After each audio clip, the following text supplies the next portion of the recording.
तासगाव कवठेमहांकाळ विधानसभा मतदारसंघात राष्ट्रवादी काँग्रेस शरदचंद्र पवार पक्षाचे उमेदवार रोहित पाटील यांनी उच्चांकी मताधिक्याने विजय मिळवलाय। माजी राज्यमंत्री अजितराव घोरपडे यांनी साथ देऊनही उपमुख्यमंत्री अजित पवार यांच्या राष्ट्रवादी काँग्रेसचे उमेदवार माजी खासदार संजय काका पाटील यांचा धक्कादायक पराभव झालाय। या विजयाने तासगाव कवठेमहांकाळ मतदारसंघ आर पाटील यांचा बालेकिल्ला भक्कम असल्याचं स्पष्ट झाले। या विजयाने तासगाव कवठेमहांकाळला रोहित पर्वाची सुरुवात झाली। विजयानंतर शरद पवार गटाच्या कार्यकर्त्यांनी गुलालाची उधळण आणि फटाक्यांची आतिषबाजी करून जल्लोष साजरा केलाय। तासगाव कवठेमहांकाळ विधानसभा मतदारसंघात विधानसभा निवडणुकीच्या तोंडावर नाट्यमय घडामोडी घडत गेल्या। राष्ट्रवादी काँग्रेस शरदचंद्र पवार पक्षाकडून रोहित पाटील यांची उमेदवारी निश्चित असतानाच ऐनवेळी अजित पवारांच्या राष्ट्रवादी काँग्रेसकडून भाजपमधून प्रवेश केलेले माजी खासदार संजय काका पाटील यांची उमेदवारी निश्चित झाली। त्याचवेळी त्यांना माजी राज्यमंत्री अजितराव घोरपडे यांनी पाठिंबा दिलाय। त्यामुळे अंजनी विरुद्ध चिंचणी अशी पारंपरिक लढत उभा राहिली। एकीकडे रोहित पाटील तर दुसरीकडे संजय काका पाटील यांना अजितराव घोरपडे यांची साथ होती। त्यामुळे मतदारसंघात काट्याची टक्कर होत असल्याचं दिसून आले। आर पाटील यांच्या पश्चात त्यांचे पुत्र निवडणुकीच्या रिंगणात उतरल्यामुळे या निवडणुकीकडे राज्यभराचं लक्ष लागून राहिलं होतं। रोहित पाटील यांच्यासाठी शरद पवार यांनी सभा घेतली होती, तर संजय पाटील यांच्यासाठी अजित पवार यांनी सभा घेतली होती। राष्ट्रवादी विरुद्ध राष्ट्रवादी शरद पवार गट असा संघर्ष या निवडणुकीत पाहायला मिळालाय।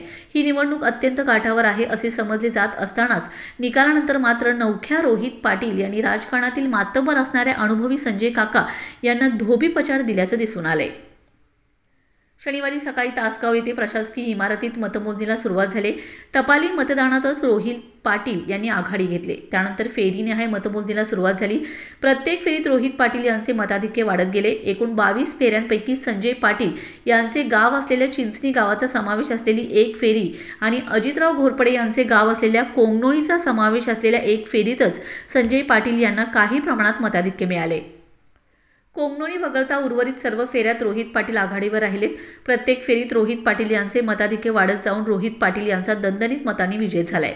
तर दुसरीकडे लोकसभेपाठोपाठच माजी खासदार संजय पाटील यांना विधानसभा निवडणुकीत देखील दारुण पराभवाचा सामना करावा लागलाय। विधानसभा निवडणुकीत विकासाचे राजकारण सोडून निवडणूक भावनिक मुद्द्यावर गेली। तासगाव कवठेमहांकाळ मतदारसंघाच्या जनतेने दिलेला कौल आम्हाला मान्य आहे। केंद्रात व राज्यात आपले महायुतीचे सरकार आहे। आपण पुन्हा विकासाच्या मार्गाने राजकारण करून लोकांच्या जनमताचा आदर करूया। कोणताही अनुचित प्रकार आपल्याकडून घडू नये याची काळजी घ्या, अशी प्रतिक्रिया माजी खासदार संजय काका पाटील यांनी दिली। रोहित पाटील यांना तासगाव तालुक्यातील 45 तर कवठेमहांकाळ तालुक्यातील 50 अशा एकूण 95 गावातून आघाडी मिळाले। तर संजय पाटील यांना तासगाव तालुक्यातून 3 आणि कवठेमहांकाळ तालुक्यातून 11 अशी 14 गावातून आघाडी मिळाली। मतदारसंघातील तासगाव आणि कवठेमहांकाळ या दोन्ही शहरांनी रोहित पाटील यांना साथ दिल्याचे स्पष्ट झाले।